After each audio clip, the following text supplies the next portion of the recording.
Hey guys, the topic that we're going to be talking about here is the roll volley.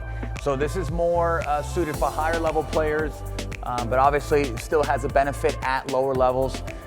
So keep in mind that if you're going to use topspin, I think you have to understand the formula of topspin and understand that when you swing low to high, when you get enough paddle head speed going up the ball and get enough friction, you can get the ball to go up and down, and you can find yourself being offensive from a very low location, and you can find yourself really start speeding up in that red and kind of in that yellow zone.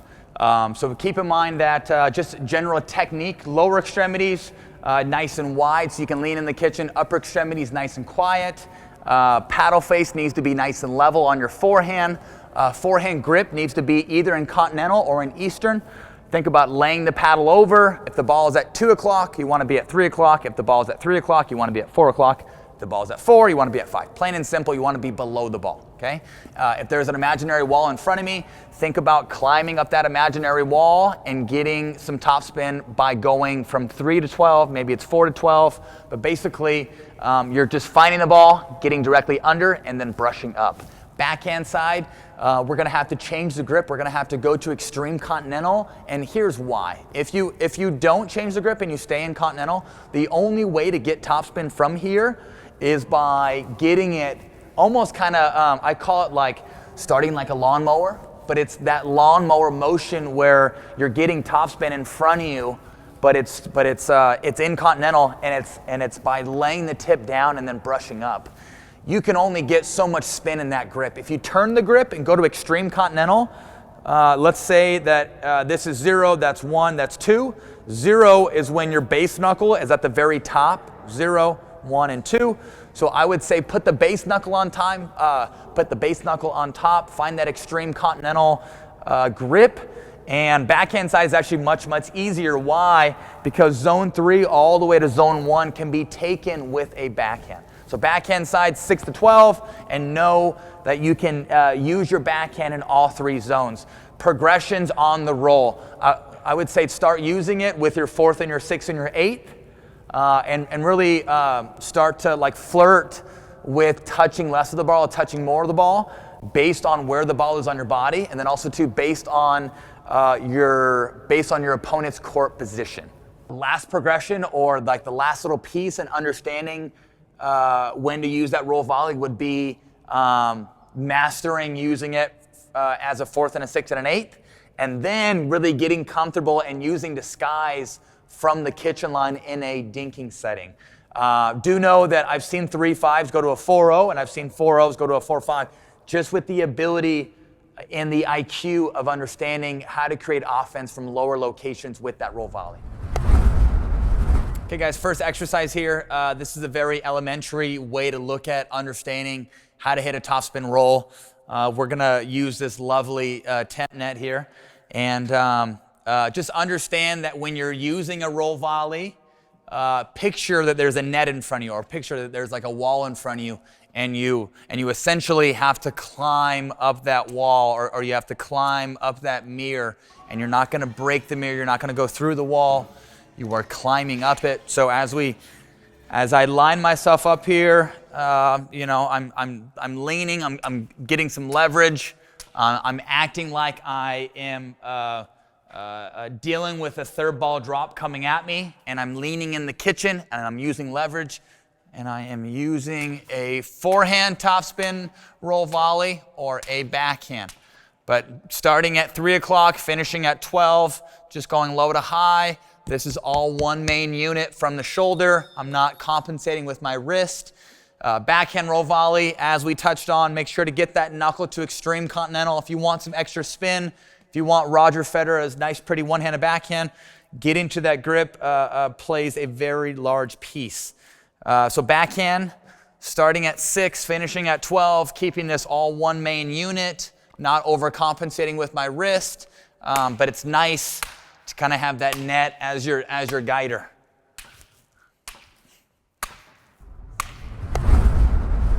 Okay guys, next little drill here.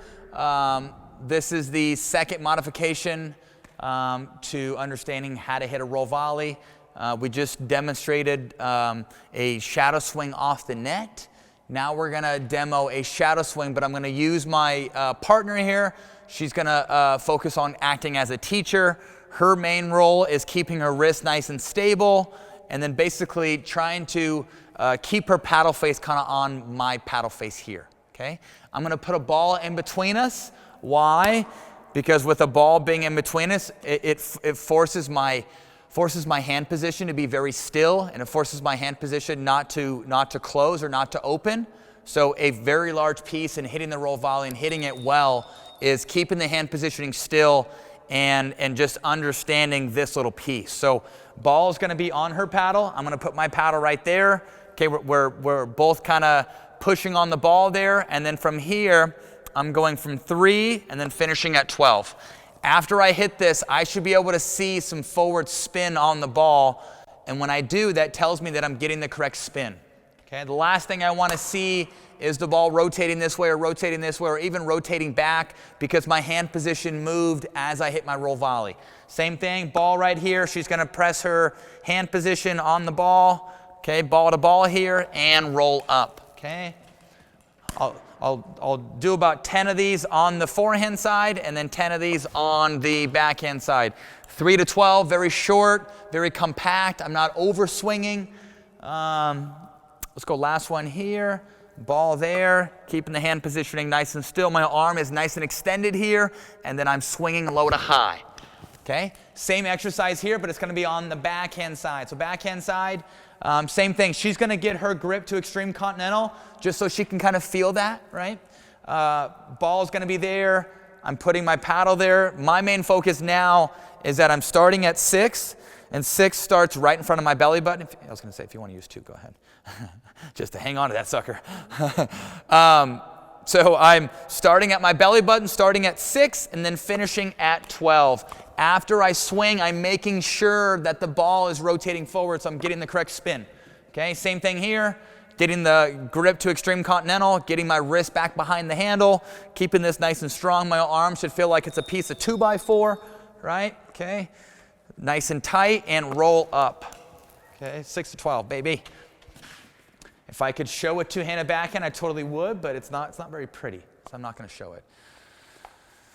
Okay, ready here. Arm is straight, and then brushing up. I probably should. Hang on. Gosh, okay, I probably should. God, this thing is so goofy. Okay, you guys ready for this? Oh, no. Okay, so now I'm going to demo the two-handed backhand. I personally don't use a two-handed backhand, but if I did, I would get very comfortable with making sure that my left arm is taking over and that my left arm is the main user and my right is just kind of there to hang on for the ride. Right is guiding, non-dominant is doing all the work. So same thing, ball's there. I'm making sure that I'm giving myself enough room with that left hand. Right hand's just kind of barely hanging off of the handle there. So I'm getting the ball lined up, getting the paddle there. Both hands are on it, okay? Getting some good extension and starting at 9 o'clock and finishing at 12. Starting at 9, finishing at 12, okay? Again. Ball's on her paddle, getting my left arm on there, and then slowly letting that right hand just kind of dangle off the handle, going low to high, starting at 9, finishing at 12, making sure that my left is doing all the work. Same thing here, last one. Okay, low to high, and okay, very good. Okay, guys, next drill here, I'm going to be very stationary. I'm going to be leaning in from the kitchen here. I'm acting as a student. Charity here is acting as the teacher. Charity's role is to be feeding balls underhand, kind of in that yellow zone. Obviously, if she's not able to get it in that yellow zone, that is totally fine. But this person is only allowed to roll if it's in green or if it's in yellow. If your partner feeds it in red, I'm sorry, but you are not a kid in a candy shop, okay? So make sure that we are not swinging on the ball in red. Let it bounce and then have your partner feed again. Okay, so nice and easy. She's going to feed 10 to my forehand and then 10 to my backhand. Good. So just to slow this down, I'm already going to get the paddle to set. So paddle's at set. Paddle's pretty much parallel to the net. I'm going low to high. Again, same thing, low, sorry, low to high. Do not miss a forehand, Tyson. Very good, okay? But you see how I'm starting below the ball, I'm touching the back 20%, I'm making sure that I'm getting enough spin, and then I'm allowing the spin to get down, okay? Same thing, low to high, low to high, low to high.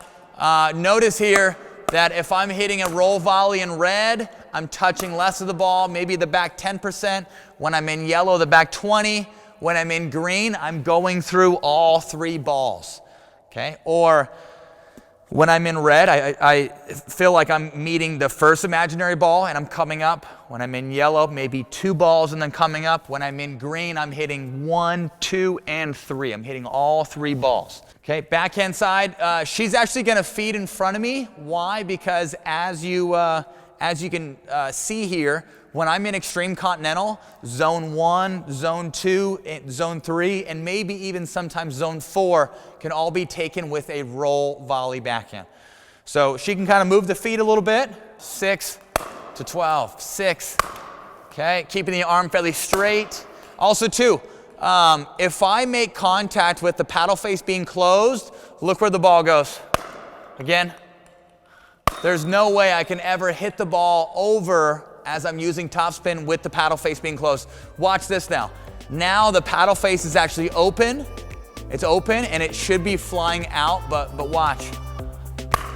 Again, it's open, but with it being open, and with me going up the ball, it forces the ball to have to go down. So you can actually open the face up a little bit as you hit this roll volley, just to give yourself some more shape.